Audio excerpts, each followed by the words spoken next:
नमस्कार आणि जय मल्हार.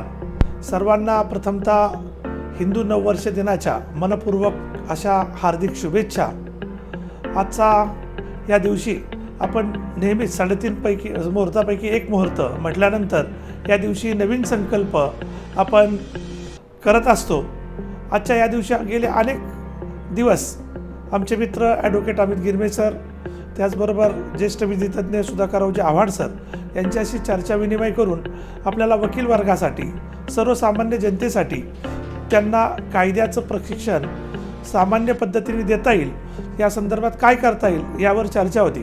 पण बऱ्याचशा वेळा आपण पाहतो की हे करत असताना हॉल मिळणं, त्याच्यानंतर हॉल मिळाल्यानंतर वक्त्यांची वेळ मिळणं आणि त्याच्यानंतर ऑडियन्स असणं, ह्या सगळ्या गोष्टी आणि तो ऑडियन्स साधारण किती असेल ह्या अडचण निर्माण होतात.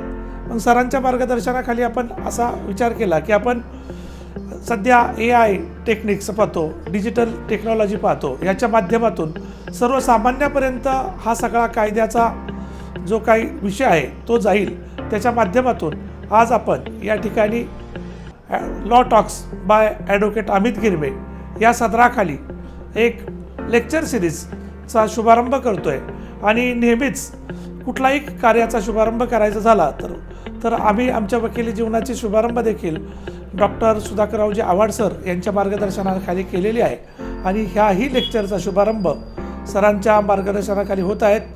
या सदराखाली आपण जास्तीत जास्त लोकांनी ह्या संपूर्ण उपक्रमाचा लाभ घ्यावा. Law talks bye advocate Amit Girme या चॅनलचा, यूट्यूब चॅनलचा आज आपण शुभारंभ करतो आहे. याच्यामध्ये आपल्या ज्या काही समस्या असतील, काही सूचना असतील, या आपण कॉमेंट्स बॉक्समध्ये पाठवा.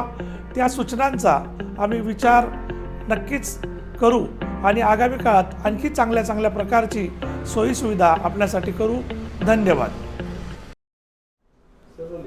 नमस्कार.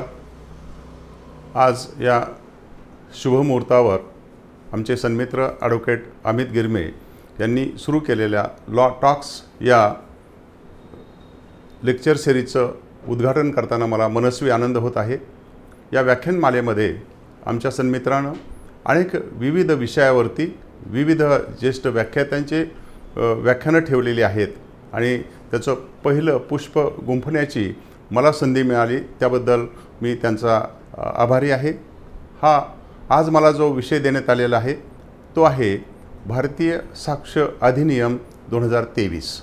खरं पाहता आमचे सन्मित्र श्री पांडुरंगजी थोरवे साहेब आणि अमितजी गिरमे यांच्या चर्चेतून असं ठरलं की एव्हिडन्स ॲक्ट या विषयाचे 2 भाग करावेत, भाग 1 आणि भाग 2 पैकी आज आपण भाग 1 या विषयाचं विश्लेषण करणार आहोत. भाग 1 मध्ये philosophy of Indian Evidence Act आणि झालेले नवीन बदल याचा अभ्यास करायचा आहे. आणि दुसऱ्या भागामध्ये the contents of the evidence act किंवा भारतीय साक्ष्य अधिनियम 2023 याचा आपण अभ्यास करणार आहोत. पैकी पहिला भाग पार्ट 1 यामध्ये आपण सुरुवातीस फिलॉसॉफी ऑफ एव्हिडन्स लॉ आणि भारतीय साक्ष्य अधिनियम 2023 या अन्वये झालेले बदल याचा अभ्यास करूया. खरं पाहता एव्हिडन्स ॲक्ट याच्या नेचरबद्दल, एव्हिडन्स ॲक्ट झाल्यापासून आजपर्यंत बऱ्याच प्रकारचे चर्चा होती, बऱ्याच प्रकारचे अभिप्राय होते. कारण कायद्याचे क्लासिफिकेशन करताना ते 2 प्रकारात केले जाते, सबस्टंटिव्ह लॉज अँड प्रोसिजरल लॉज. ज्या कायद्यामुळे हक्कांची, कर्तव्यांची, जबाबदाऱ्यांची निर्मिती होते त्याला आपण सबस्टंटिव्ह लॉ असं म्हणतो. आणि अशा सबस्टंटिव्ह कायद्याच्या अंमलबजावणीसाठी जी प्रक्रिया किंवा प्रोसिजर जेथे सांगितली जाते त्याला आपण प्रोसिजरल लॉ असं म्हणतो. पैकी विषय आहे की इंडियन एव्हिडन्स ॲक्ट हा सबस्टंटिव्ह आहे का प्रोसिजरल आहे. सबस्टंटिव्ह कायदे आपल्याला माहिती आहेत की ज्या कायद्यामुळे हक्काची निर्मिती होते, जसं की इंडियन कॉन्ट्रॅक्ट ॲक्ट. तसंच त्या इंडियन कॉन्ट्रॅक्ट ॲक्टच्या अन्वये जर का एन्फोर्समेंट करायची असेल the code of civil procedure code 1908 म्हणजे एकीकडे कॉन्ट्रॅक्ट ॲक्ट सबस्टॅन्टिव्ह लॉ तर दुसरीकडे सिव्हिल प्रोसिजर कोड हा प्रोसिजरल लॉ अशी विभागणी होत असते. या पार्श्वभूमीवरती प्रश्न उपस्थित होतो, आज जो आपला अभ्यासाचा विषय आहे द इंडियन एव्हिडन्स ॲक्ट 1872 हा काय प्रकारचा आहे, हा ह्या पहिल्या प्रकारात मोडतो की दुसऱ्या प्रकारात मोडतो. आणि आपल्याला असं म्हणावं लागेल की हा कायदा हा पूर्णपणे सबस्टॅन्टिव्ह नाही आणि पूर्णपणे प्रोसिजरलही नाही. यामध्ये दोन्ही प्रकारचं मिक्सचर किंवा ॲडमिक्सचर आहे आणि म्हणून त्याला ॲडजेक्टिव्ह लॉ असं म्हणतात. मात्र या कायद्यामध्ये कुठंही हा कायदा ॲडजेक्टिव्ह स्वरूपाचा आहे असं म्हटलेलं नव्हतं. प्रथमतःच हा जो भारतीय साक्ष्य अधिनियम 2023 आलेला आहे त्याच्या स्टेटमेंट ऑफ ऑब्जेक्ट अँड रिझन्समध्ये मात्र या संबंधाने म्हटलेलं आहे आणि तिथे आता हा कायदा ॲडजेक्टिव्ह स्वरूपाचा आहे असं आपल्या संसदेने आता जाहीरच करून टाकलेलं आहे. म्हणजे 1872 सालापासून 2023 सालापर्यंत या कायद्याच्या स्वरूपाविषयी जी संदिग्धता होती, फक्त विधिज्ञ आणि न्यायमूर्ती महोदय फक्त याचं विश्लेषण करत होते. आता संसदेने त्यासाठी काहीही स्कोप ठेवलेला नसून आता हा कायदा ॲडजेक्टिव्ह स्वरूपाचा आहे असं जाहीरच करून टाकलेलं आहे. या सर्व पार्श्वभूमीवरती या कायद्यासंबंधाने आपल्याला आणखी असं विचार करावा लागेल की त्याला आपण ॲक्ट असं का म्हणालो. तरुण वकील मित्रासाठी सांगायला मला आवडेल की कायद्याचं क्लासिफिकेशन हे 3 प्रकारात करता येतं, लॉ, ॲक्ट आणि कोड. आजचा हा जो आपला अभ्यासाचा विषय आहे हा फक्त कोड नाही, हा फक्त लॉ नाही तर ॲक्ट आहे. कोणताही कायदा या 3 पैकी एकात क्लासिफाय करायचा असेल तर प्रथम आपल्याला समजावून घ्यावं लागेल की त्याला ॲक्ट असं का संबोधलेलं आहे, त्याला लॉ असं का म्हणाले नाहीत किंवा त्याला कोड असं का म्हणाले नाहीत.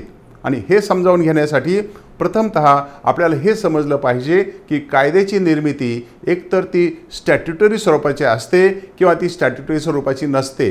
If there is a customary or traditional law, then that is a different law. If that is a statutory law made by the parliament, then that is a different law.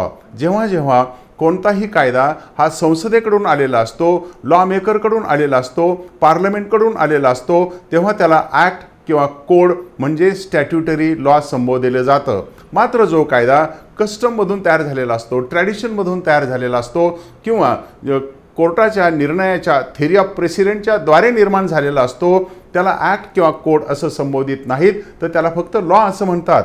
उदाहरणार्थ law of torts, आपण असं कधी म्हणत नाही the torts act, आपण असं कधी म्हणत नाही टॉर्ट्स कोड. आणि म्हणून अशा प्रकारच्या कायद्याला आपण लॉ ऑफ टॉर्ट असं म्हणतो. तो स्टॅट्युटरी लॉ नाही, that developed out of the precedent or the decisions of the English courts basically. दुसऱ्या भागात आपण जो स्टॅट्युटरी कायदा आहे, जो संसदेचा कायदा आहे, त्याला ॲक्ट किंवा कोड असं म्हणतो. या दोघांच्या मध्ये दोघेही स्टॅट्युटरी लॉ आहेत, दोघंही संसदेने किंवा कायदे मंडळाने दिलेले कायदे आहेत. मात्र या दोघांच्या मध्ये एक सूक्ष्म फरक आहे. जेव्हा एका विषयासंबंधाने खुलासेवार ऑल इन वन कायदा दिलेला असतो तेव्हा त्याला कोड असं म्हणतात, ऑल इन्क्लुझिव्ह लॉ. मात्र जेव्हा ऑल इन्क्लुझिव्ह लॉ नसतो आणि एखाद्या विषयासंबंधाने फक्त त्या विषयापुरता कायदा दिलेला असतो तेव्हा त्याला ॲक्ट असं म्हणतात. उदाहरणार्थ इंडियन कॉन्ट्रॅक्ट ॲक्ट. तर इंडियन कॉन्ट्रॅक्ट ॲक्ट म्हटल्याबरोबर आपल्याला असं आपोआप कळालं पाहिजे, अरे या कायद्यामध्ये कॉन्ट्रॅक्टचा सगळा भाग आलेला नाही. त्याशिवाय सेल ऑफ गुड्स ॲक्ट वेगळा आहे, पार्टनरशिप ॲक्ट वेगळा आहे, असे वेगवेगळे विषय अजून एकत्र बाहेर ठेवलेले आहेत. पण जर का उद्या संसदेने ठरवलं हे कराराचे सगळे कायदे एकत्र आणायचेत आणि एका पुस्तकात ठेवायचेत, मग मात्र इंडियन कॉन्ट्रॅक्ट कोड होऊ शकतो. म्हणजे थोडक्यात code is an exhaustive treatment given to the subject by the legislature.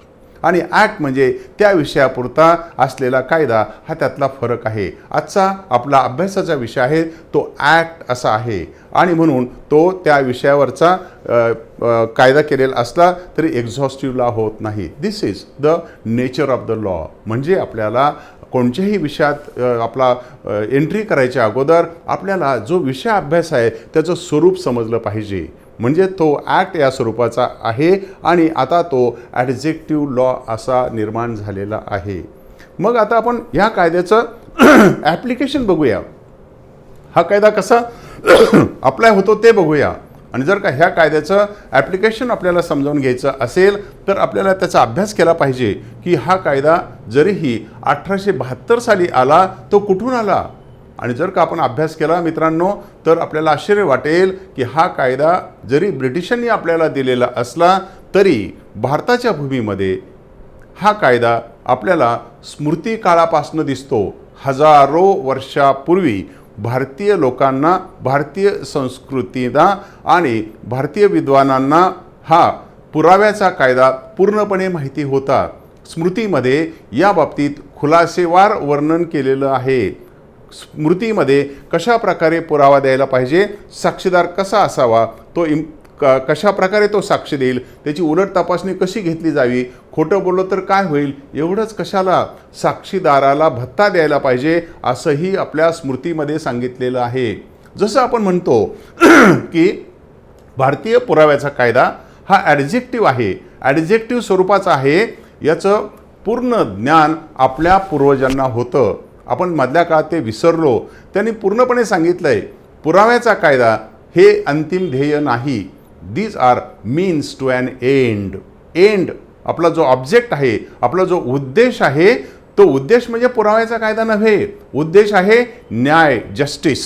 आणि त्या ध्येयाप्रती जाण्यासाठी, तो उद्देश साध्य करण्यासाठी आपला जो प्रवास आहे हा प्रवास ह्या भारतीय पुराव्याच्या कायद्यानं होतो. आणि म्हणून म्हटलेलं आहे की these are means to an end. End is the justice, means are the Indian Evidence Act. आणि ही गोष्ट मित्रांनो आपल्या पूर्वजांना माहिती होती आणि म्हणून स्मृतीमध्ये फार स्पष्टपणे त्यांनी सांगून ठेवलं आहे की पुराव्याचा कायदा दिस इज क्रिया. ही क्रिया आहे, ही प्रक्रिया आहे आणि अंतिम ध्येय आहे न्याय. अंतिम ध्येयात पोहोचवण्यासाठी हा पुराव्याचा कायदा निर्माण करण्यात आलेला आहे.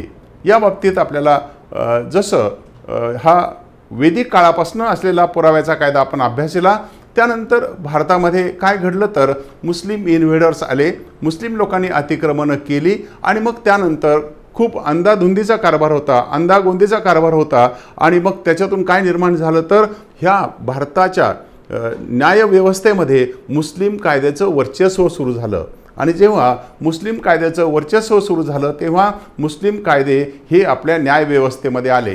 ही सगळी प्रक्रिया जोपर्यंत भारतामध्ये हे परकीय लोक आले नाहीत तोपर्यंत चालू होती. अनेक शतकं ही अशा प्रकारची मिक्स व्यवस्था चालू होती. आधी हजारो वर्ष भारतीय व्यवस्था, स्मृतीतली व्यवस्था, नंतर काही शतकं ही मुस्लिम व्यवस्था.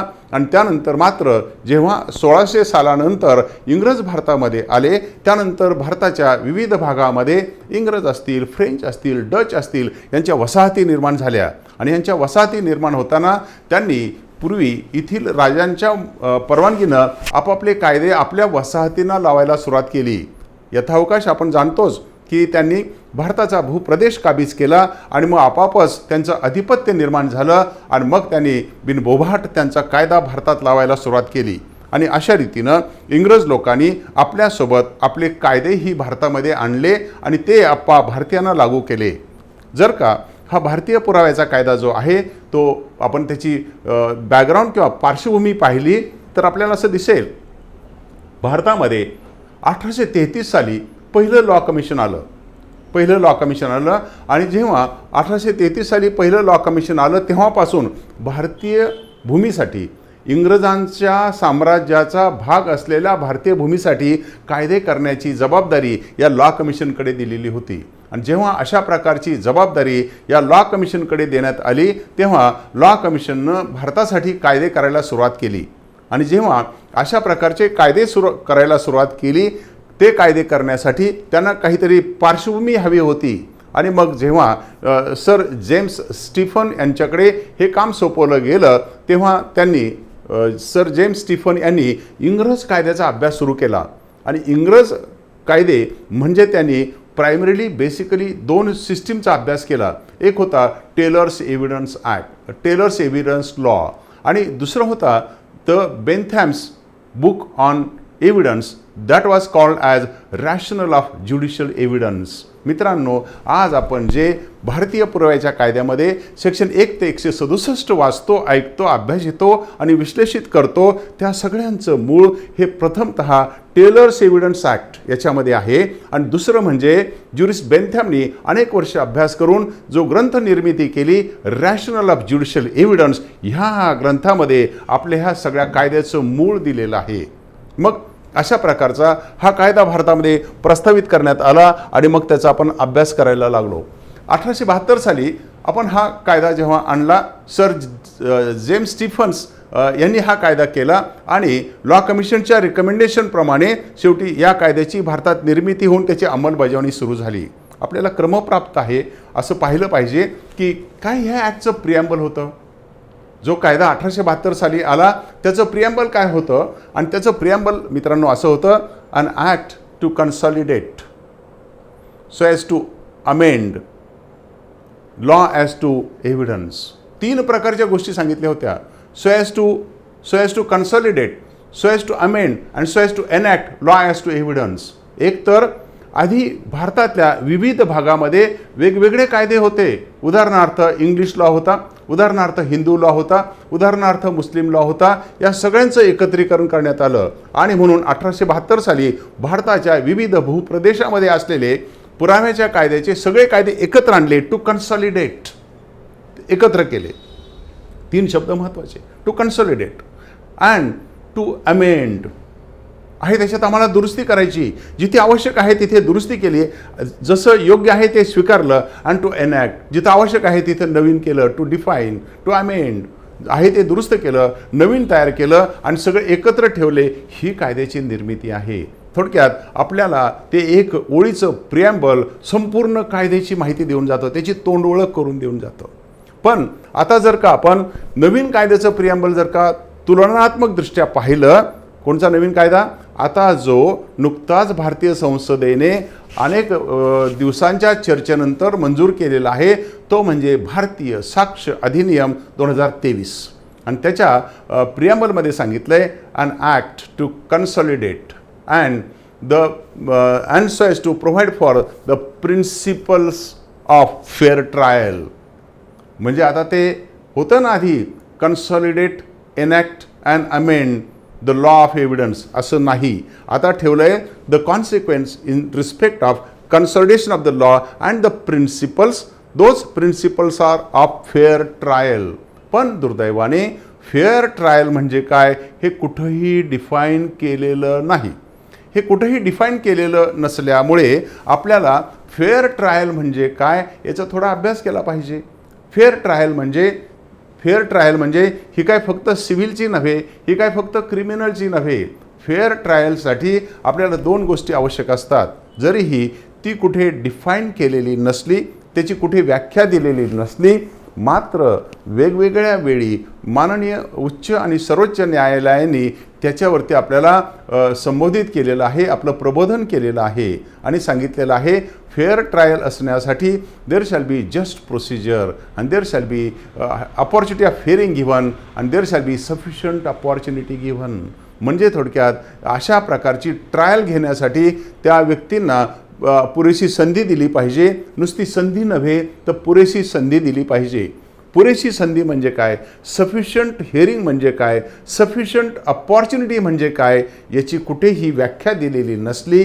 That depends on facts of a particular case and differs from case to case. मित्रांनो, खरं पाहता ही या कायद्याची थोडीशी पार्श्वभूमी आहे, नवीन कायद्याची थोडीशी पार्श्वभूमी आहे. पुढचा मुद्दा उपस्थित होतो की जर का 1872 साली हा आपण कायदा आणला होता, 100 वर्षापेक्षा जास्त काळ तो कायदा विशेष फरक न करता भारतीयांना लागू होता आणि त्याचं ॲप्लिकेशन हे समाधानकारक होतं. का बरं आपल्याला अचानकपणे कायदे बदलावे लागले? आपल्याला माहिती आहे, there are 3 major laws change during 2023. 2023मध्ये 3 कायदे बदलले. IPC बदलला, CRPC बदलला आणि इंडियन एव्हिडन्स ॲक्ट बदलला. इंडियन एव्हिडन्स ॲक्ट 1872च्या ऐवजी आपणास माहीतच आहे आणि आज आपण अभ्यास करणार आहोत, तो म्हणजे भारतीय साक्ष्य अधिनियम 2023ची निर्मिती झाली. ही जी भारतीय साक्ष्य अधिनियम 2023ची निर्मिती झाली. कशासाठी कायदा बदलला आपण? का बरं कायदा बदलायची गरज पडली?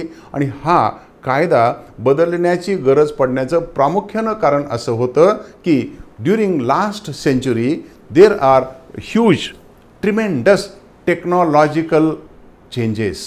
आपण पाहतो तंत्रज्ञान या विषयामध्ये अनेक प्रकारचे फरक होत गेलेले आहेत. नुसते फरक होत गेले नाही, अलीकडे आपण पाहतोय टेक्नॉलॉजीचा वापर कायद्यात होतो आहे, आर्टिफिशियल इंटेलिजन्सचा वापर होत आहे. आणि जेव्हा अशा प्रकारचे बदल व्हायला लागले, साहजिकच आपला जो पुराव्याचा कायदा होता, आम्ही पूर्वी सांगायचो की एव्हिडन्स कसा द्यायचा, तर ओरिजिनल आणा, ऑथरला तपासा, ते ओरिजिनल प्रोड्यूस करा, त्याला एक्झिबिट द्या आणि मग तो साक्षी पुराव्यात वापरा. आता जर का एखादा फोटोग्राफ हा मोबाईलमध्ये घेतला असेल, CCTVचं फुटेज असेल, मग आपण त्याच्यासाठी आपल्याला कशा प्रकारे तो वापरायचा असेल. आणि हा वापर करण्यासाठी आपल्याला 2 प्रकारे या कायद्यामध्ये बदल सुचवावे लागले.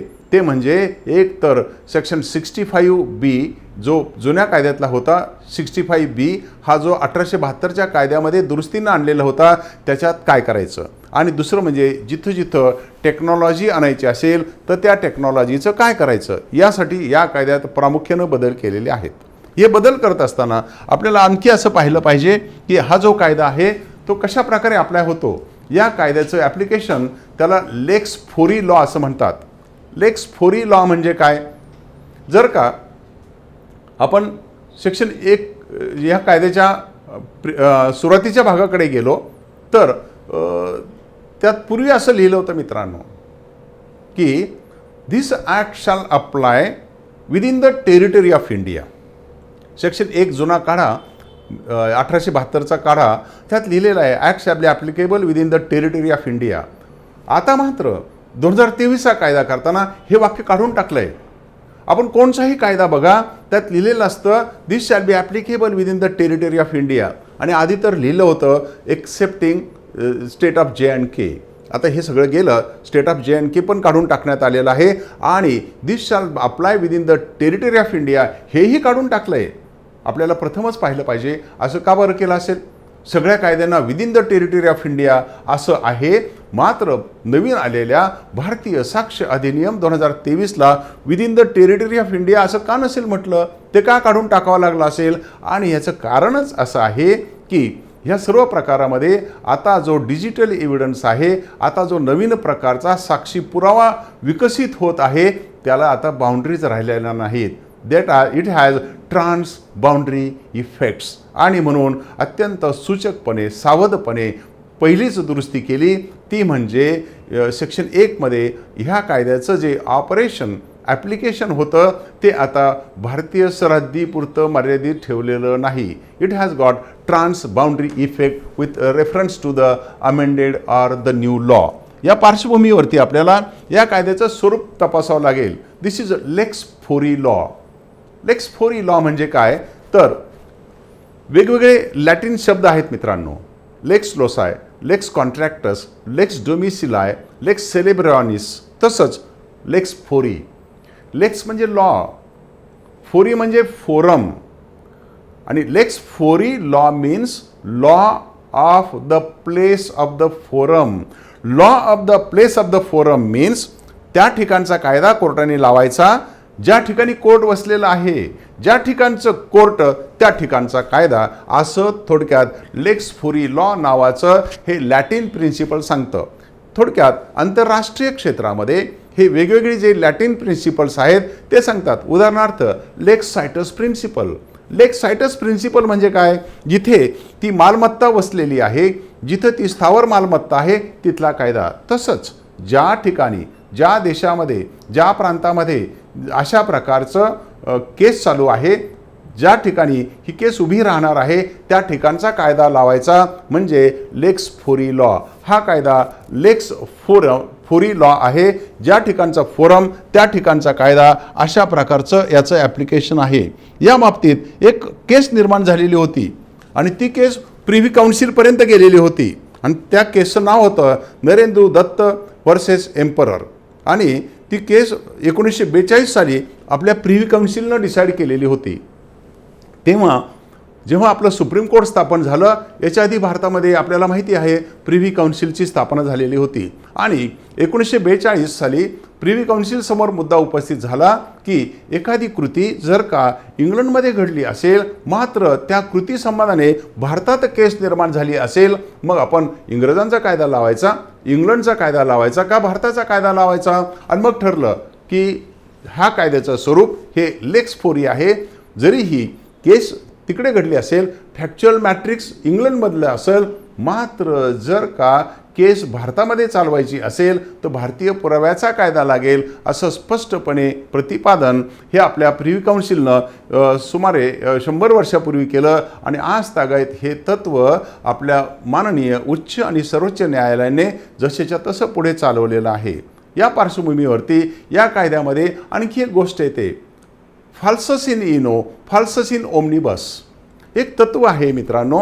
आणि ते तत्त्व विशेषत्वानं या वेस्टर्न कंट्रीजमध्ये किंवा विशेषत्वानं इंग्रजी कायद्यामध्ये अंमलबजावणीत होतं. फाल्सस in uno falsus in omnibus means जर का पुरावा देत असताना पुराव्यामध्ये एक 4-5 गोष्टी असतील आणि त्या साक्षीदारानं एक गोष्ट खोटी सांगितली, मग त्याच्या सगळ्या गोष्टी खोट्या समजायच्या. म्हणजे थोडक्यात एका छोट्या कारणास्तव त्या साक्षीदाराचं त्याच्या 10 वाक्यांच्यापैकी 10 प्रकारच्या प्रतिपादनापैकी 2 प्रतिपादनं खोटी असतील तर तो त्यांच्याकडचा जुना कायदा समजायचा. This evidence is to be totally discarded. त्याला भागशः स्वीकारायचं आणि भागशः स्वीकारायचं नाही अशा प्रकारची गोष्ट त्यांच्या कायद्यात नव्हती. आणि मग जेव्हा हा भारतीय पुराव्याचा कायदा करायची वेळ आली तेव्हा प्रश्न उपस्थित झाला, whether we shall follow the same principle or whether we shall modify our principle accordingly. And sir James Stephen he accordingly incorporated the principle that falsus in uno falsus in omnibus shall not be applicable to Indian law. म्हणजे काय मित्रांनो, तर भारतीय पुराव्याच्या कायद्याप्रमाणे एखादा साक्षीदार जेव्हा कोर्टासमोर त्याची साक्ष होत असते आणि त्याच्यातून काही खरा भाग असेल काही खोटा भाग असेल तर मग तो आपण जो खोटा जजला वाटतो तो त्यांनी न्यायाधीशांनी तो बाजूला काढायचा आणि जो योग्य आहे तो सुद्धा आपण स्वीकारला पाहिजे. यासाठी फार सुंदर कारण दिलं जातं.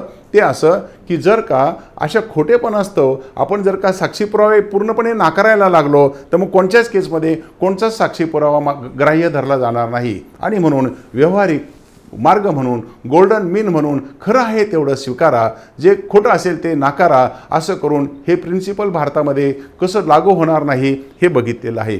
यासोबतच आणखी एक प्रश्न उपस्थित होतो.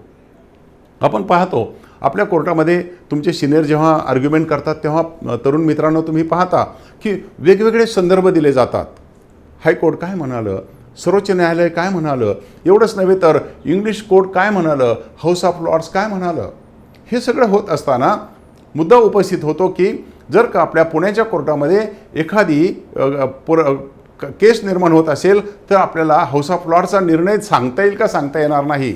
आणि नेमकी ही गोष्ट 1961 साली माननीय सर्वोच्च न्यायालयाच्या समोर निर्माण झालेली होती की whether we can cite and refer to the English decisions in Indian courts or not. भारताच्या कोर्टामध्ये ह्या इंग्लिश कोर्टामध्ये झालेले न्यायनिवाडे हे आपण संदर्भासाठी साईट करू शकतो का, दाखल करू शकतो का. and has been held by the Honorable Supreme Court in the case of Sodhi Sukhdev Singh versus State. त्या केसमध्ये शेवटी माननीय सर्वोच्च न्यायालयाने 1961 साली सांगितलं, yes Indian law of evidence, it's based on, it rests upon the English philosophy, and therefore those decisions are very much relevant while deciding Indian cases. हे सगळं होत असताना आणखी एक प्रश्न निर्माण होतो की हा सगळा पुराव्याचा कायदा जरी आपण अभ्यासला, सेक्शन 1 ते 167 सेक्शन वाचले, नवीन जो भारतीय साक्ष्य अधिनियम 2023 आहे त्याचे सगळे सेक्शन आपण अभ्यासले, तर असं लक्षात येतं की संपूर्ण हा जो डोलार आहे ना, हा 3 पिलर्सवर उभा आहे. 3 त्याचे खांब आहेत. त्याचे 3 खांब काय सांगतात आपल्याला. पहिला खांब आपल्याला असं सांगतो या 3 खांबांच्या पैकी की कशाचा पुरावा दिला पाहिजे, fact in issue and relevant fact. फापट पसारा कोर्टासमोर नाही आणायचा, तुम्हाला वाटेल तसा साक्षी पुरावा कोर्टासमोर नाही आणायचा. Evidence can be given only of facts in issue and relevant fact. Limit करून टाकलं, बाबा याच्या बाहेर जाऊ नकोस, याच्या बाहेर गेला तर तुम्हाला तो साक्षी पुरावा देता येणार नाही. आणि म्हणून बघा तरुण मित्रांनो, जेव्हा तुम्ही कोर्टामध्ये बसलेला असता आणि जेव्हा एखाद्या साक्षीदाराची साक्ष होत असते आणि तेव्हा बघा मधूनच एखादा विद्वान वकील उठतो आणि तो म्हणतो सर ऑब्जेक्शन. कशाचं ऑब्जेक्शन? हे ऑब्जेक्शन असतं रिलेव्हन्सी, हे ऑब्जेक्शन असतं ह्या पहिल्या कारणास्तव.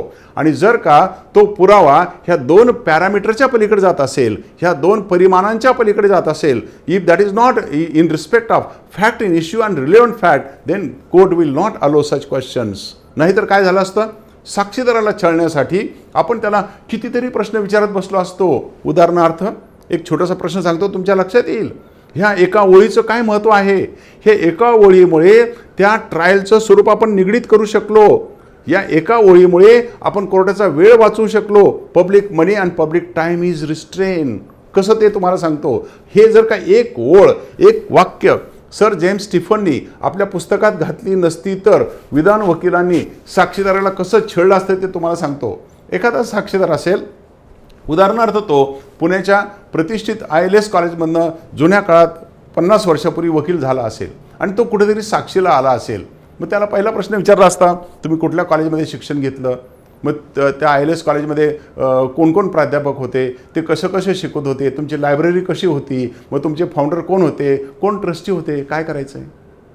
अत्यंत महत्त्वाची गोष्ट आहे, परंतु या केसमध्ये महत्त्वाची नाही. या केसमध्ये काय महत्त्वाचं आहे, facts in issue and relevant fact. याच्या पलीकडे गेला कोर्ट म्हणतं थांबा, पुढचे प्रश्न नाही का आपण पाहतो कोर्टात, येस नेक्स्ट, येस नेक्स्ट, म्हणजे तुमचे प्रश्न स्वीकारत नाहीत कारण ते याच्याशी निगडीत नाहीत. आणि म्हणून तरुण वकिलांनी प्रथम पाहिलं पाहिजे आपण विचारणारे प्रश्न किंवा विरोधी वकील विचारत असलेले प्रश्न हे रिलेव्हंट फॅक्ट आणि फॅक्ट इन इश्यू संबंधाने आहेत काय, नसतील तर ऑब्जेक्शन. असे प्रश्न विचारू नका आणि विचारू देऊ नका. हे पहिलं तत्व आपलं आहे. दुसरं तत्व आहे मित्रांनो आपलं, ह्या 3 तत्वांच्या पैकी दुसरं तत्व आहे हिअरसे एव्हिडन्स इज नॉट अलाउड. काय आहे हिअरसे एव्हिडन्स, पहिलं तपासलं पाहिजे. हिअरसे एव्हिडन्स म्हणजे IQ पुरावा तो अलाउड नाही. हे जे तत्व आहे मित्रांनो हे तोंडी पुराव्यासाठी असतं. जेव्हा ओरल एव्हिडन्स कोर्टासमोर येत असतो त्या ओरल एव्हिडन्समध्ये काय असतं, ओरल एव्हिडन्स डॉक्युमेंटरी एव्हिडन्स आपल्याला माहिती आहे, document it self or the certified copy thereof or copy thereof as is permissible under section 61 to section 65 of the old evidence act. मग आता हा जो डॉक्युमेंटरी एव्हिडन्स आहे तो आपल्याला माहिती आहे, मात्र ओरल एव्हिडन्स काय असतो आणि हा जो ओरल एव्हिडन्स आहे त्या ओरल एव्हिडन्स संबंधाने आपल्याला पहिलं पाहिलं पाहिजे की ओरल एव्हिडन्स आपल्याला सेक्शन 58-59 मध्ये सांगतो की ओरल एव्हिडन्स म्हणजे person who has seen it, who has heard it or who has perceived by senses. आपण पाहतो ते, आपण ऐकतो ते आणि आपल्याला त्या गोष्टीविषयी जे ज्ञान होतं त्याला आपण ओरल एव्हिडन्स असं म्हणतो. उदाहरणार्थ आपण एखादा ॲक्सिडेंट पाहिला आणि त्या ॲक्सिडेंट संबंधाने आपल्याला कोर्टात साक्षीदार म्हणून यायचं असतं आणि मग आपण तिथे मी कसा ॲक्सिडेंट पाहिला, तो कसा माणूस रस्त्यावरती पडला, कसं रक्त आलं, तो येणारा तो कारवाला कसा निग्लिजंट होता, हे आपण सगळं कोर्टासमोर कथन करत असतो. हा जो पुरावा असतो त्याला म्हणतात तोंडी पुरावा किंवा ओरल एव्हिडन्स. हा तोंडी पुरावा हा हिअरसे नसला पाहिजे. हिअरसे म्हणजे काय, IQ म्हणजे कोणी पुरावा दिला पाहिजे, who has seen it, who has heard it और हु हॅज परसिव्ड इट. ज्यांनी पाहिलंय, ज्यांनी ऐकलंय आणि ज्यांनी ते अनुभवलंय त्यांनी कोर्टासमोर साक्षीदार म्हणून आलं पाहिजे. का बरं, आणि काय प्रोहिबिट केलंय. उदाहरणार्थ मी ॲक्सिडेंट पाहिला, मी गेलो आणि माझ्या मागं माझा क्लास होता, कोर्ट होतं किंवा अन्य काहीतरी खूप महत्त्वाचं काम होतं. मी माझ्या सहकारी वकिलाला सांगितलं, अरे बाबा फार मोठा ॲक्सिडेंट पाहिला, तो काय कारवाला इतक्या वेगाने आला आणि दुर्लक्षितपणे त्याने त्या लहान बाळाला उडवून टाकलं. मी त्याला सगळं सांगितलं. माझ्या ज्युनियरलाही पण त्याच्या अंगावरती शहारे आले आणि त्याला कळालं अरे किती गंभीर अपघात झाला आणि उद्या मला कोर्टासमोर साक्षीदार म्हणून यायची वेळ आली. मी त्या दिवशी नव्हतो. मी मित्राला सांगितलं जाता येईल का, का जाता येणार नाही, का जाता येणार नाही तर कायद्यातलं हे तत्व नो हिअरसे एव्हिडन्स इज अलाउड. ज्यांनी पाहिलं, ज्यांनी ऐकलंय, ज्यांनी अनुभवलंय तोच साक्षीदार गेला पाहिजे. का बरं, law is always rule of convenience. कायदा हा नेहमी सोयीस्करित्या सोयीसाठी असतो, समाजाच्या सोयीसाठी असतो. म्हटलंच आहे मित्रांनो, law is for the society, not society for the law.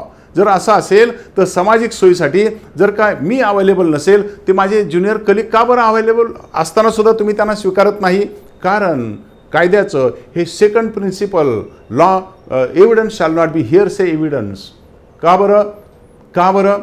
IQ माहितीवर आपल्याला पुरावा द्यायला परवानगी नसावी. And there is jurisprudential reason in English law.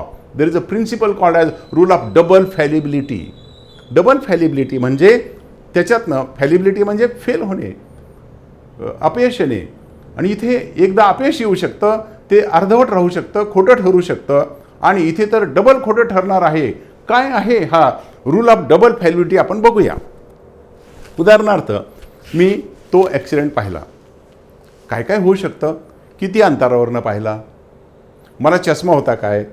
त्यावेळेस मी गाडी चालवत होतो, मी सहजपणे पाहत होतो का गाडी थांबून बघत होतो? म्हणजे मी कोणत्या परिस्थितीत होतो, मला चष्मा आहे काय, किती अंतरावरती होतो, मी तेव्हा बघताना किती सिरियसली ते पाहत होतो, हे सगळे फॅक्टर कॉन्ट्रीब्यूट होतात. आणि तिथे माझ्याकडून चूक होण्याची शक्यता असते. To error is human. चूक करणे हा माणसाचा गुणधर्म असल्यामुळे साहजिकच बघण्यात चूक झाली असेल, माझ्या आठवणीत चूक झाली असेल. बरं ते मी पाहिलं आणि ते सगळं पाहिल्यानंतर 3 वर्षांनी कोर्टात सांगतोय मी पाहिलं काय, लक्षात ठेवलं काय, मी माझ्या वाढत्या वयासोबत ते सगळं आठवलं काय, आणि मी कोर्टात सांगताना नीट पद्धतीने सांगितलं काय. किती एलिमेंट आहेत चुकायला. आणि म्हणून there is a rule of fallibility provided in respect of oral evidence. असं डॉक्युमेंटरी एव्हिडन्समध्ये नाही. का नाही documentary एव्हिडन्समध्ये?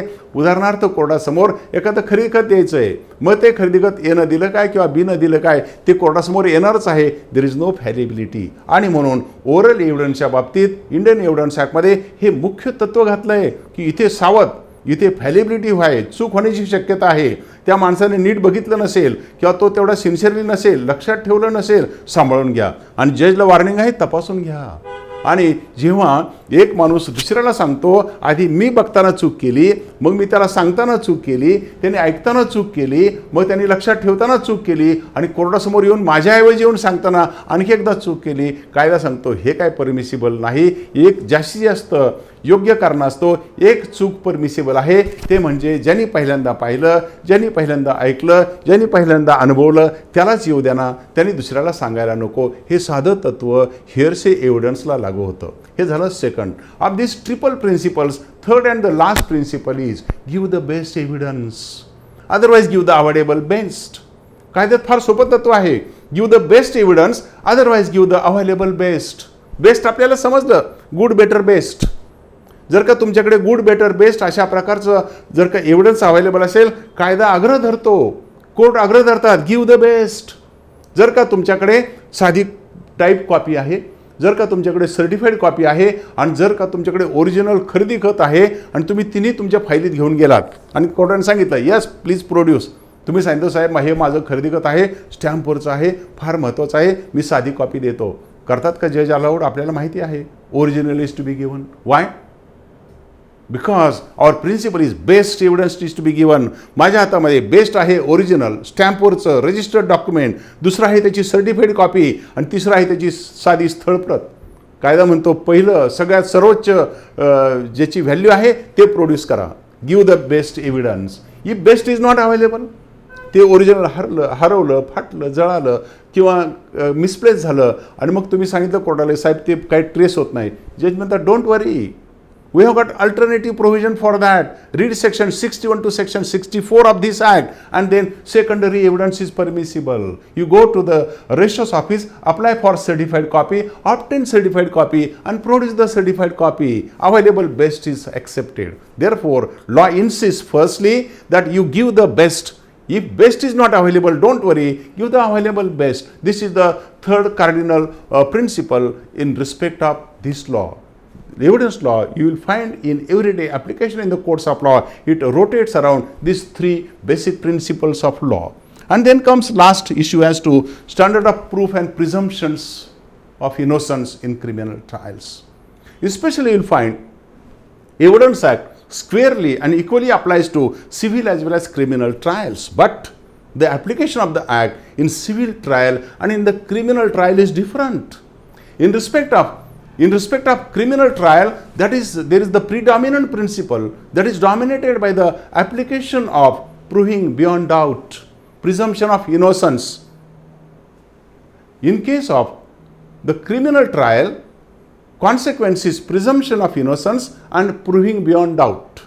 However, you will find in case of civil trial, there is a principle called as preponderance of probability. Let us try to understand in nutshell what is the major difference in civil and criminal trial. In respect of criminal trial, there is a principle that there is a presumption of innocence. Old English law principle provided that let 100 criminals go scot-free than to punish single innocent person. 100 माणसं सुटले तर चालतील, 100 गुन्हेगार सुटले तर चालतील, एका निरपराध माणसाला शिक्षा करायला नको. It is irreversible principle was the old English law principle in respect of convicting a person. Therefore, everybody is presumed to be innocent unless his guilt is established. However, you will find in the run of the time, this law has been diluted with reference to concept of mens rea.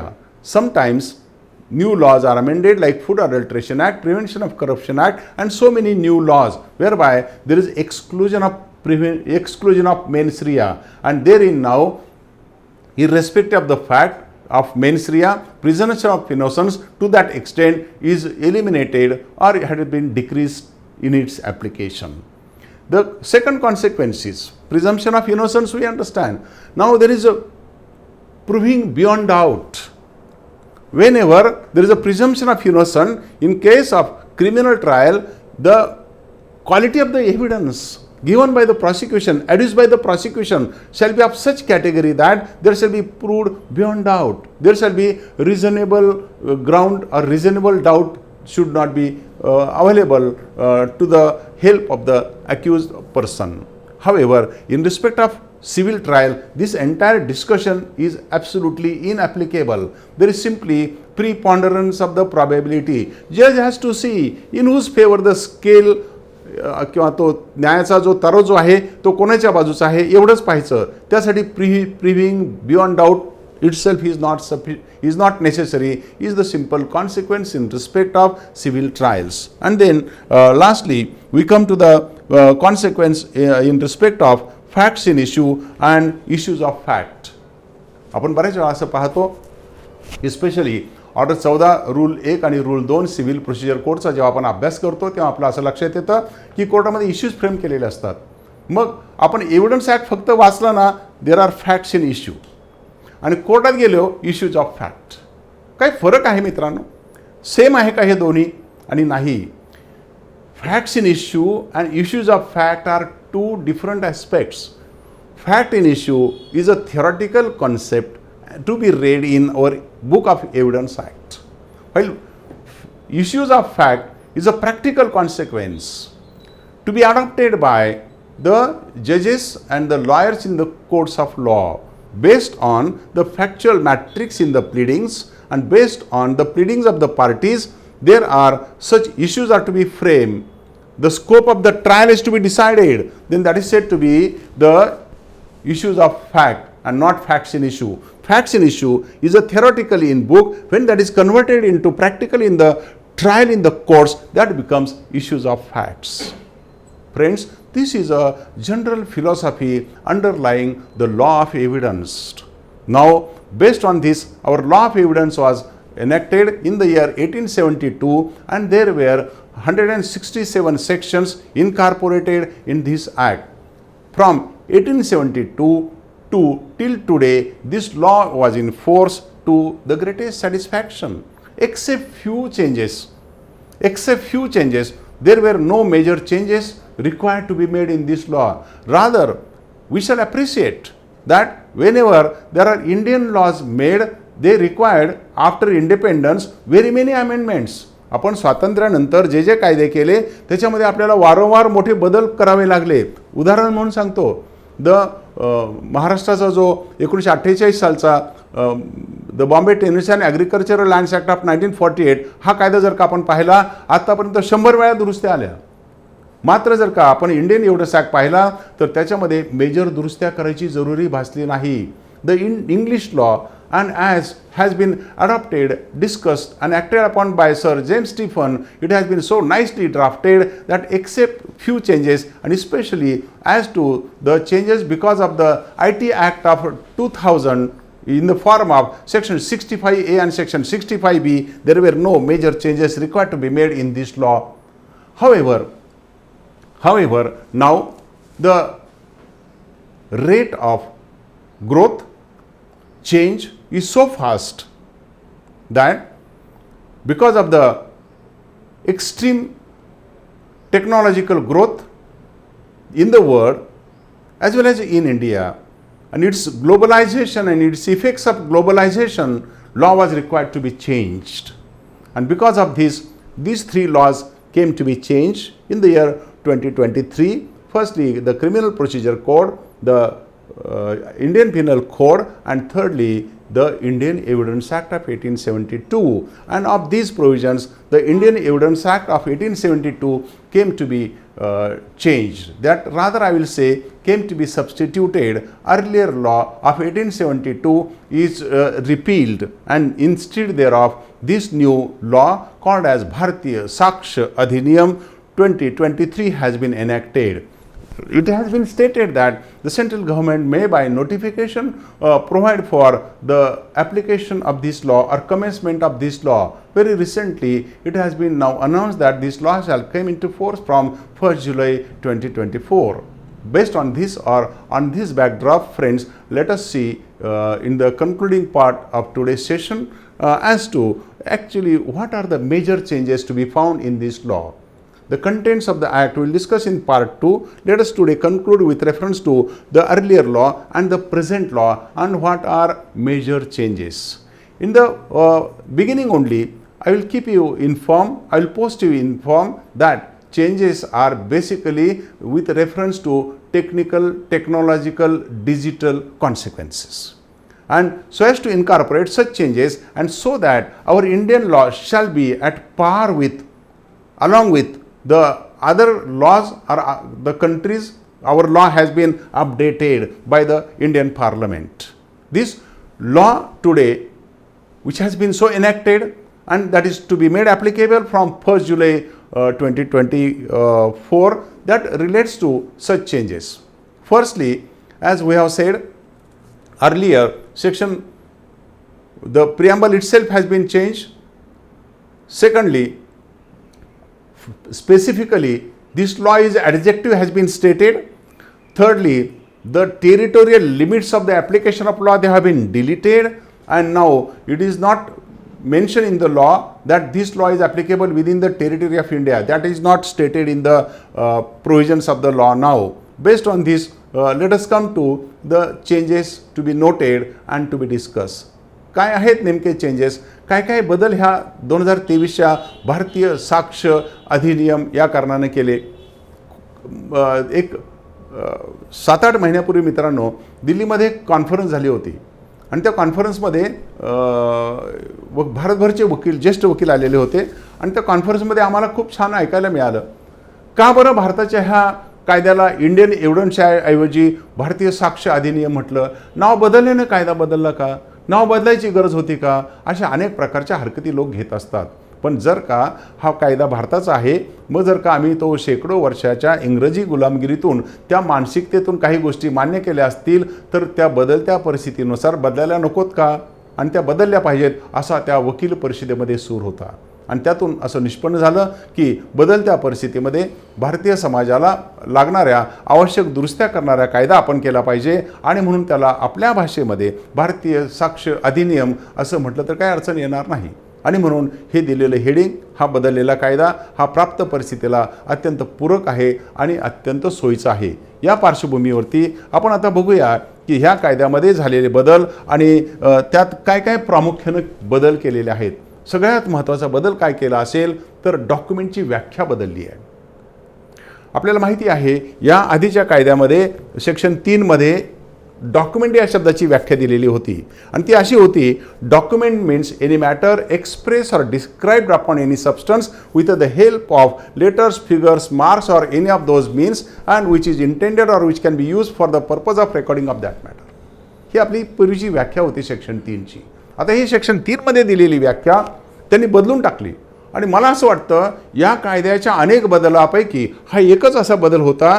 आपण सगळीकडे बघा documentary evidence असं म्हणत असतो आणि major part of the court procedure is relating to documentary evidence, आणि इथं त्यांनी ती व्याख्या इतक्या परिपूर्णपणे बदलली की पुढचे बदल आपोआपच घडत गेलेत. काय बदलले ते तुम्हाला सांगतो. आता नवीन कायद्याचा सेक्शन 2(1)(ड) जो आहे तो आता आपल्याला जुन्या सेक्शन 3 विषयीच्या ऐवजी घातलेली नवीन व्याख्या सांगतो आणि तो आता असं सांगतोय, any matter express or describe or otherwise recorded upon any substance by means of letters, figures or marks or any other means or by more than one of those means intended or to be used or which may be used for the purpose of recording of that matter and includes electronic and digital records. खूप पानभर लिहून जे जमलं नसताना मित्रांनो ह्या 3 शब्दांनीच त्यांनी बरोबर त्याचा कार्यभाग साध्य केला. का ते तुम्हाला सांगतो. कारण इथून तिथून आपल्याला जो मेजर भाग आहे डॉक्युमेंटरी एव्हिडन्स हा येत असतो आणि आता जी गेल्या शतकामध्ये जी टेक्नॉलॉजीची वाढ झालेली आहे आणि गेल्या 10-20 वर्षामध्ये जी फारच गतीनं वाढ झालेली आहे ते सगळे याच्यात आलं आहे. आता काय आलं ते तुम्हाला सांगतो. आधी काय होतं, any matter described upon any substance. आता तिथे शब्द घातले ऑर अदरवाईज रेकॉर्डेड. आपल्याला आधी काय माहिती होतं, any matter described upon any substance. आपल्याला सबस्टन्स हवा होता, कागद हवा होता, ब्लॅकबोर्ड हवा होता किंवा कशावर तरी काहीतरी लिहायला हवं होतं. आता त्याची जरुरी नाही.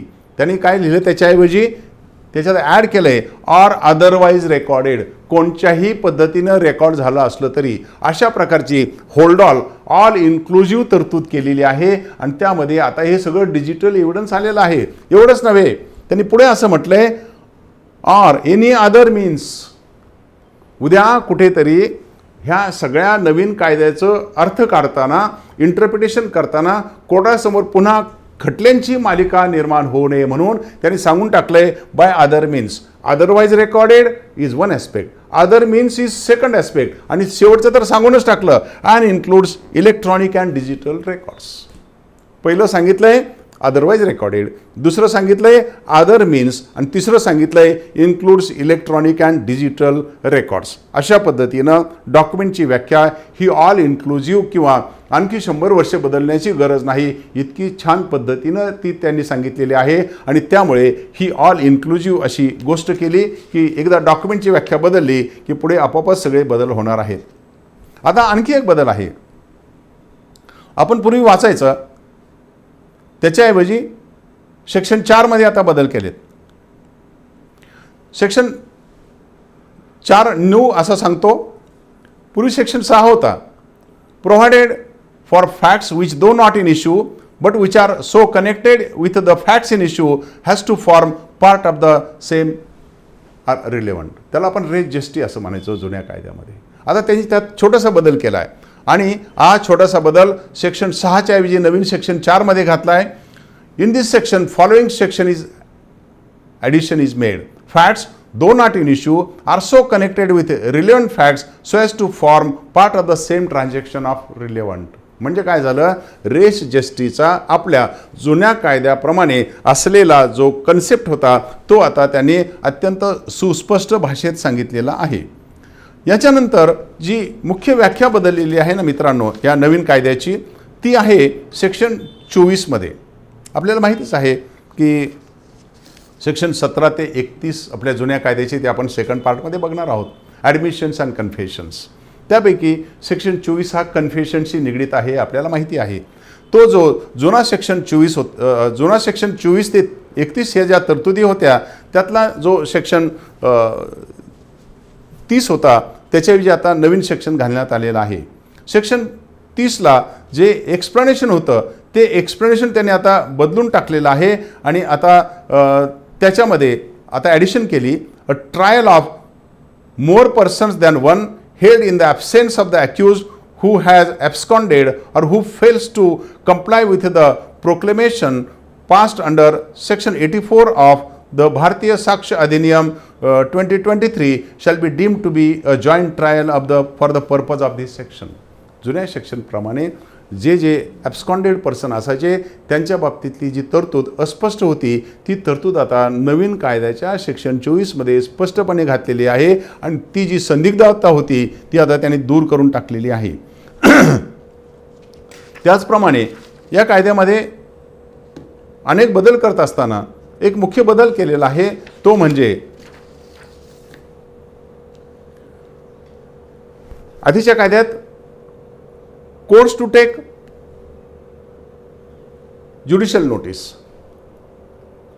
आपण पाहिलं सेक्शन 57 आणि 58 मध्ये सांगितलेलं आहे. Courts of which the facts of which court shall take a judicial notice need not be proved. ज्या गोष्टीची दखल कोर्टाने स्वतः घ्यायची आहे त्या सिद्ध करायची काही जरुरी नाही. आणि सेक्शन 58 मध्ये सांगितलं आहे facts of which court shall take the judicial notice. या सगळ्या ठिकाणी काय व्हायचं तर इंग्लिश कायद्याचा रेफरन्स असायचा.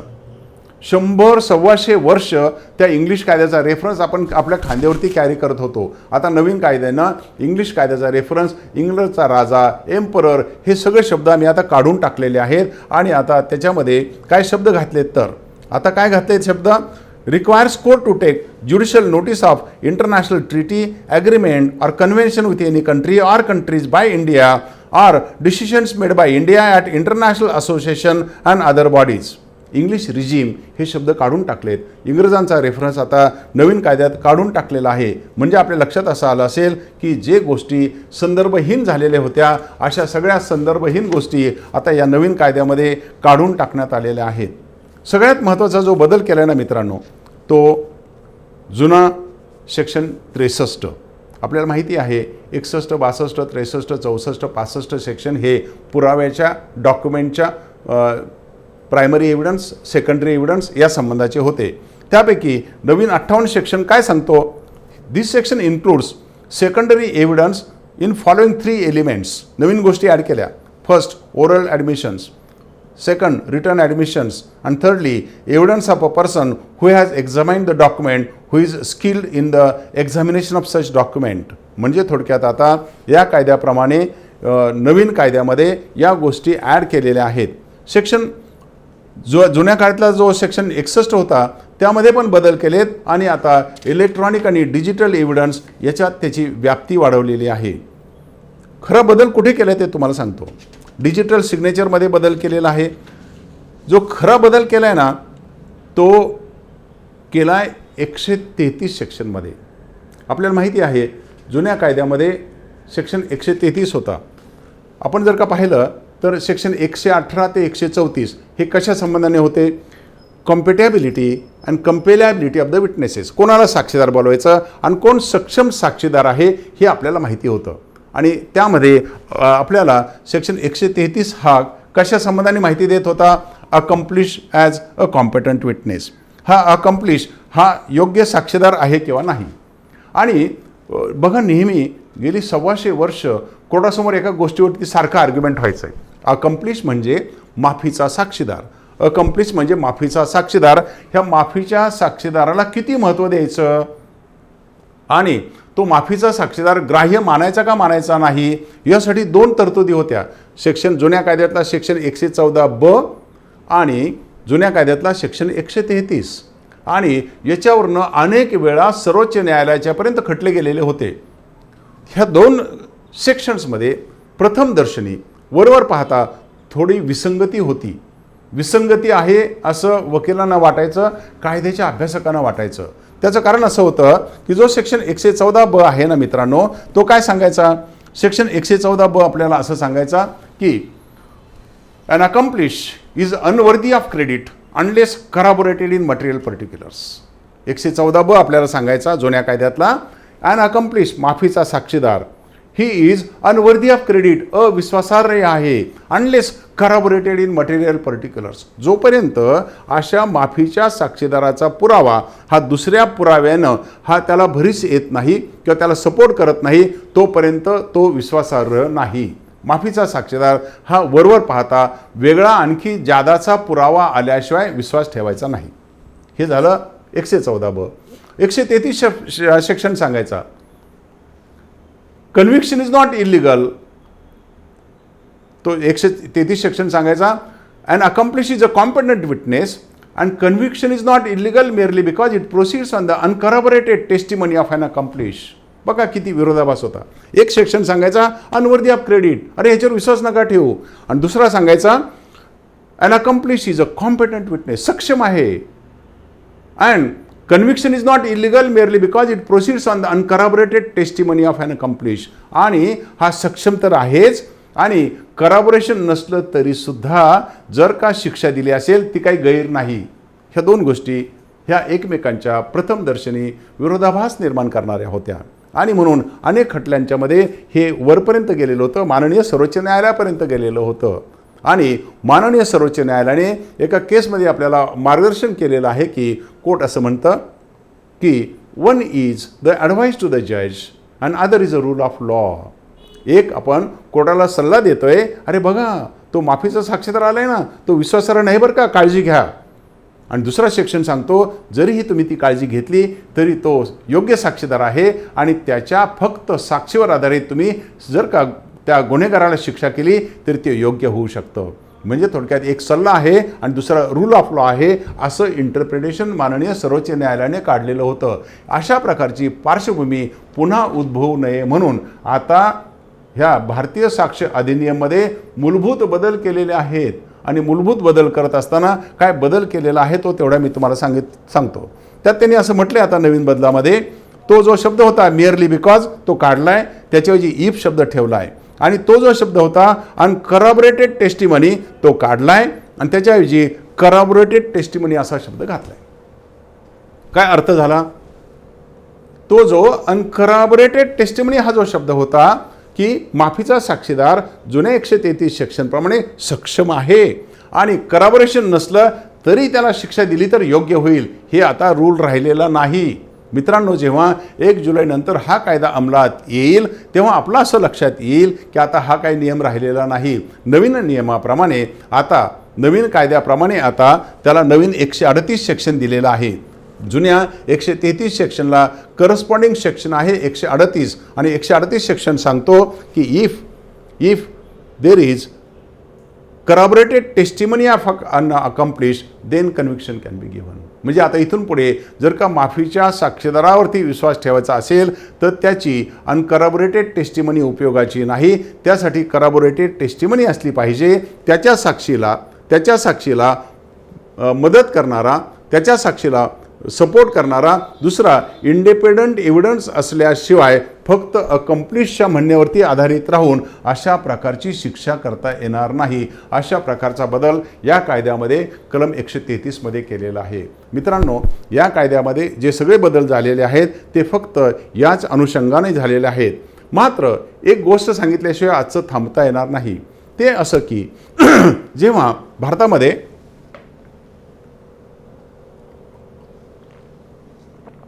2000 साली इन्फॉर्मेशन टेक्नॉलॉजी ॲक्ट आला.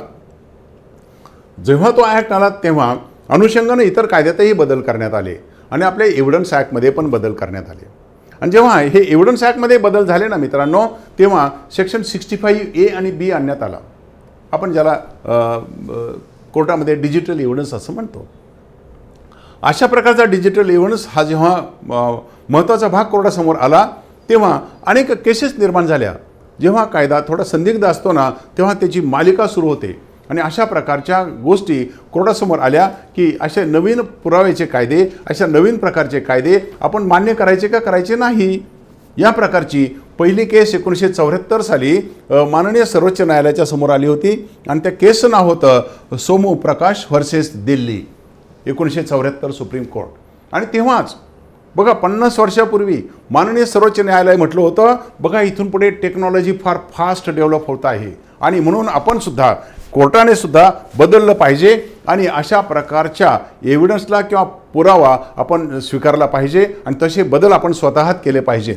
त्यानंतर खरी महत्त्वाची केस माननीय सर्वोच्च न्यायालयाच्या समोर आली, ती म्हणजे 2003 साली Praful Desai versus state of Maharashtra.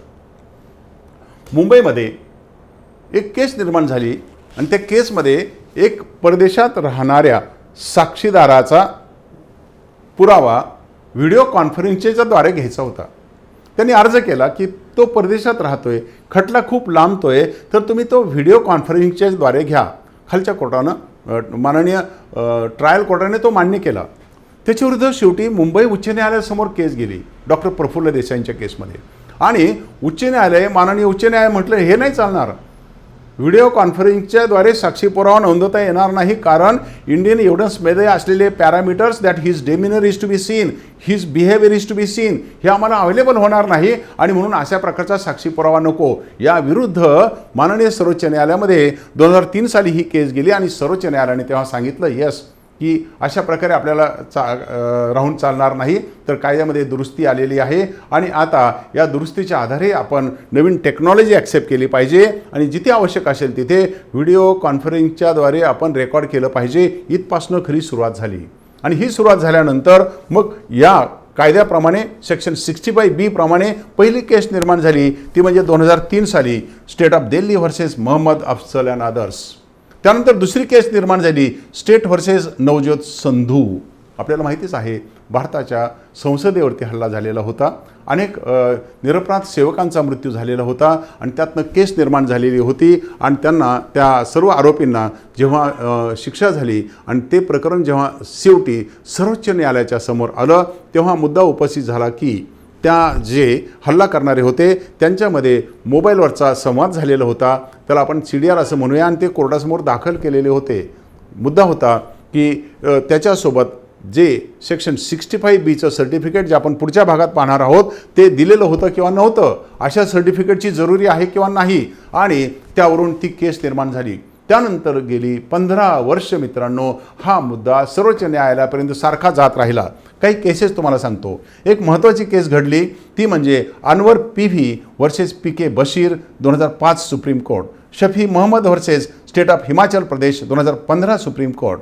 त्यानंतर होती case of Tomaso Bruno versus state, आणि सगळ्यात शेवटी 2020 साली शिक्कामोर्तब झालं ते म्हणजे अर्जुन पंडितराव खोतकर वर्सेस कैलास गोरेंटॅल फ्रॉम जालना महाराष्ट्र.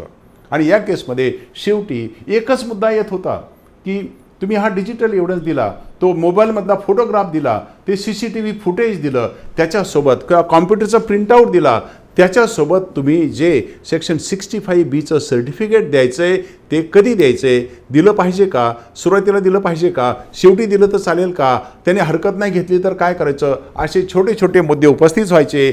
आणि मित्रांनो 2003 सालापासून 2020 सालापर्यंत म्हणजे 17 वर्षे हा मुद्दा वेगवेगळ्या कोर्टामध्ये वेगवेगळ्या स्तरावरती चर्चेला जात होता. आणि 2020 साली माननीय सर्वोच्च न्यायालयाने 3 न्यायमूर्तींचं पीठ स्थापन केलं आणि त्यांनी हा शेवटी निकाल दिला. सन्माननीय रोहिंटन नरिमन जे सर्वोच्च न्यायालयाचे न्यायमूर्ती होते त्यांनी हे जजमेंट ऑथर केलेलं आहे. आणि त्या जजमेंटमध्ये आता स्पष्टपणे सांगण्यात आलेलं आहे की आधीचे जजमेंट हे काही प्रकारात ओव्हररूल केलेत, अनवरचं जजमेंट भागशः ओव्हररूल केले आणि भागशः मान्य केले, आणि 2च तत्त्वं सांगितलीत. ज्युनियर वकील म्हणून 2 गोष्टी लक्षात ठेवा. डिजिटल एव्हिडन्स जर का आपल्याकडे मोबाईलमधलं काही द्यायचं असेल, कॉम्प्युटरमधलं काही द्यायचं असेल, CCTVमधलं काही द्यायचं असेल, पूर्वी आम्ही जेव्हा वकिली सुरू केली 47 वर्षापूर्वी जर का एखादा फोटोग्राफ आम्हाला जर का कोर्टात सिद्ध करायचा असेल मित्रांनो फार मोठा व्याप सहन करावा लागत होता. तो फोटोग्राफ, फोटो काढणारा माणूस, त्याची रिसीट, त्याची निगेटिव्ह हे सगळं घेऊन कोर्टात यायचं, त्याचा ऑथर तपासायचा आणि मग तो फोटोग्राफ सिद्ध व्हायचा. आता फार सोपं आहे. जर का तुम्ही एखाद्या ठिकाणी गेलात, त्या अपघात स्थळाचा तुम्ही फोटो काढलात आणि तो फोटो प्रोड्यूस करायचा आहे, कसं करायचा, तो फोटोग्राफ आणि त्याच्यासोबत तुमचं सर्टिफिकेट की हा फोटोग्राफ मी मिस्टर ए माझ्या मोबाईलमध्ये इतक्या वाजता घेतला, हा मोबाईल माझ्या मालकीचा आहे, मीच वापरते, दुसरं कोण वापरत नाही, तो चालू कंडिशनमध्ये आहे, असं सगळं जे सेक्शन 65Bचं सर्टिफिकेट आहे ते द्यायचं आणि प्रोड्यूस करायचं. सफिशियंट. म्हणजे थोडक्यात आता झालेल्या टेक्नॉलॉजिकल बदलाला आपण बदललं पाहिजे हे माननीय सर्वोच्च न्यायालयाने मान्य केलं आणि ते अर्जुन खोतकरांच्या केसमध्ये कोर्टाने शेवटी फायनली सांगून टाकलं. मुद्दा होता की हे सर्टिफिकेट केव्हा देण्याची जरुरी आहे आणि कोणत्या स्टेजला देण्याची जरुरी आहे. 2 गोष्टी आहेत. जर का एखादी अशी व्यक्ती असेल की त्याच्या मोबाईलमध्ये ते गोष्ट आहे आणि मग त्याने सांगितलं की साहेब मला पुन्हा पुन्हा नका यायला सांगू, आजच आलो आहे, हा मोबाईलच तुमच्या ताब्यात घेऊन ठेवा राहू द्या तुमच्याकडे, जेव्हा साक्षीला यायचं असेल तेव्हा मला बोलवा. आता सर्टिफिकेटची जरुरी आहे का? आणि आन्सर इज नो. जेव्हा ती गोष्ट तुम्ही कोर्टालाच देऊन टाकताय, सर्टिफिकेटची जरुरी नाही. मात्र जर का तुम्ही सांगितलं अरे मला रोज लागतंय, माझ्या आशिलांच्या गोष्टी आहेत, माझी रोजची डायरी याच्यात आहे, मला हे देऊन चालणार नाही, मग मी काय करतो त्याच्यातनं कॉपी करतो, ती तुम्हाला देतो, मग सर्टिफिकेटची जरुरी आहे. If original is produced, no certificate necessary. If original is not produced, then certificate is necessary. Is the first simple rule. Second rule is provided in this behalf की कधी द्यायचं आणि कसं द्यायचं, आणि मग ते कधी द्यायचं. तर आता ते कोर्टाने सांगून टाकलं की हे सर्टिफिकेट तुम्ही त्या डॉक्युमेंटसोबतच दिलं पाहिजे. यानंतर 2022 साली Ravindran Singh versus state of Punjab या केसमध्ये सर्वोच्च न्यायालयाने अर्जुन खोतकरच्या केसवरती शिक्कामोर्तब केलेलं आहे आणि दोनच गोष्टी सांगितल्या. If original is produce, certificate not necessary, and if original is not produce, certificate is necessary, and if certificate is necessary, that is to be produce in the beginning itself. This is the law, especially in respect of this certificate in regarding section 65B of this act. एक मुद्दा निर्माण झाला की section 65A-B कशाचे आहेत, एव्हिडन्सचे आहेत. मग आपल्याकडे होते ना, कोणते सेक्शन होते, सेक्शन 56ला सुरू व्हायचे आणि ते सेक्शन 100पर्यंत थांबायचे. As to evidence, what is primary evidence, what is documentary evidence, how it is to be proved, आणि हे कसे आणायचे हे सगळं होतं आपल्याकडे. हे सगळं असताना हा जो मधीच 2000 साली आपण सेक्शन 65A आणि B घातला, तर हा याचं स्वरूप काय आहे, आणि has been rightly held by the supreme court that section 65A and section 65B itself is a complete code. आता जर का हे दोन सेक्शन आम्ही वाचले तर त्या बाबतीत पुराव्याची इतर सेक्शन वाचायची जरुरी नाही.